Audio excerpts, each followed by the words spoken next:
latest movie and updates, watch my channel. Please subscribe and comment. Let's move into the video. Prabhas కెరియర్లో అతిపెద్ద విజయాలలో ఒకటిగా నిలిచిన కల్కి 2898 ఏడి సినిమా ఇండియా సినిమా పరిశ్రమలో సరికొత్త వరల్డ్ని క్రియేట్ చేసింది. అన్ని భారతీయ భాషల్లో అద్భుతమైన సినిమాను దర్శకుడు నాగ అశ్విన్ డైరెక్ట్ చేశారు. ఒకే భాగంలో సమగ్రంగా కథ చెప్పడం కుదరకపోవడంతో ఈ సినిమాకు సీక్వెల్ తప్పనిసరి అయింది. అందుకే నాగ అశ్విన్ సీక్వెల్ని అనౌన్స్ చేశారు. అయితే ప్రభాస్ బిజీ షెడ్యూల్ కారణంగా ఈ ప్రాజెక్టు వాయిదా పడింది. నిజానికి అయితే ఇమీడియట్గా కల్కి 2 ఉంటుందని భావించారు. ఈ సంవత్సరం ఆరంభంలోనే షూటింగ్ ప్రారంభించాలని అనుకున్నారు. కానీ ప్రభాస్ ఇతర సినిమాలతో బిజీగా ఉండటంతో షూటింగ్ ఆలస్యం అవుతుంది. అయితే ఈ సినిమా ఈ ఏడాదే సెట్స్ పైకి తీసుకెళ్లే ఆలోచనలో ఉన్నారు నాగ అశ్విన్.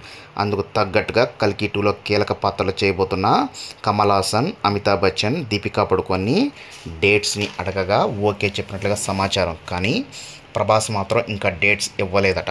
ప్రజెంట్ ప్రభాస్ రాజాసాబ్ సినిమాతో బిజీగా ఉన్నారు. అలాగే సందీప్ రెడ్డి వంగ స్పిరిట్ సినిమా మొదలు పెట్టబోతున్నారు. ఆ సినిమా తర్వాత కల్కి 2898 ఏడి సినిమాకి డేట్స్ కేటాయించే అవకాశం ఉంది.